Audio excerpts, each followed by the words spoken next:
1747 का साल था। नादिर शाह की हत्या के बाद उसकी विशाल साम्राज्य की गद्दी खाली थी, मगर उस खाली सिंहासन की ओर एक शेर बढ़ रहा था। उसका नाम था अहमद शाह अब्दाली।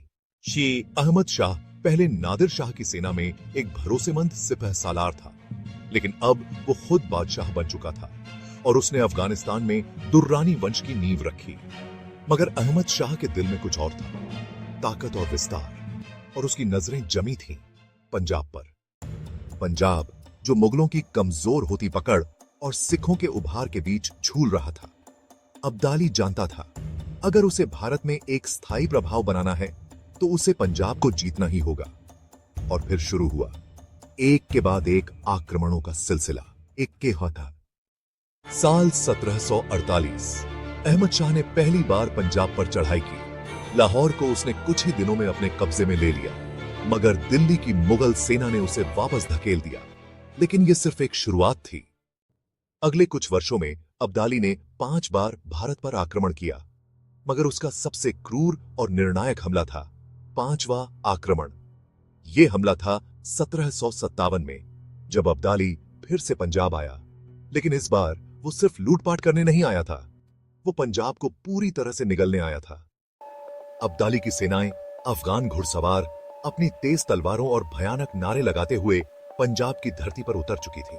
उसने लाहौर, अमृतसर, मुल्तान सबको अपने कब्जे में ले लिया।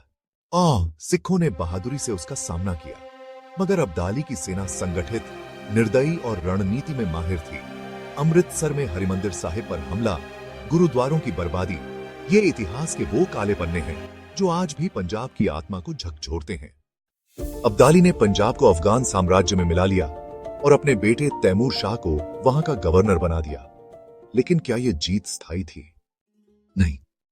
अब्दाली भले ही मैदान जंग में जीता था, मगर पंजाब की जनता ने कभी उसे स्वीकार नहीं किया।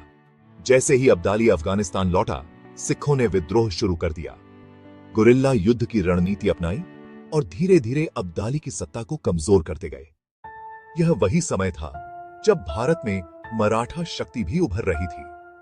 1761 में पानीपत की तीसरी लड़ाई अब्दाली और मराठों के बीच हुई, जिसे अब्दाली ने जीत तो लिया, मगर भारत में उसकी पकड़ अब डगमगाने लगी थी। अहमद शाह अब्दाली के पंजाब पर आक्रमण ने सिर्फ एक इलाके की सीमाओं को नहीं बदला, बल्कि भारत की राजनीतिक दिशा को भी बदल दिया। अब्दाली भारत को पूरी तरह से अपने अधीन करना चाहता था, मगर पंजाब उसकी सबसे बड़ी चुनौती बन गया। अंत में अहमद शाह अब्दाली इतिहास में एक महान योद्धा के रूप में जाना जाता है, जिसने अफगानिस्तान को एकजुट किया, भारत में अपनी ताकत दिखाई और पंजाब को बार बार चुनौती दी। मगर यही पंजाब बाद में उसकी सबसे बड़ी थकावट और हार का कारण भी बना। इस वीडियो में जानिए अहमद शाह अब्दाली के पंजाब पर हमले की पूरी कहानी। कैसे एक अफगान शासक ने भारत की सीमाओं को चुनौती दी और कैसे पंजाब ने उसकी सत्ता को चुनौती दी। देखें हिस्ट्री विजन पर इतिहास के उन पन्नों को जो शायद आपसे छुपा लिए गए थे।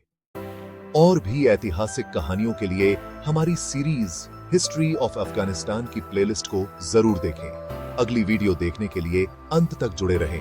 प्लेलिस्ट से अगली कड़ी ऑटोमेटिक शुरू होगी। इतिहास को जानना हमारा हक भी है और जिम्मेदारी भी।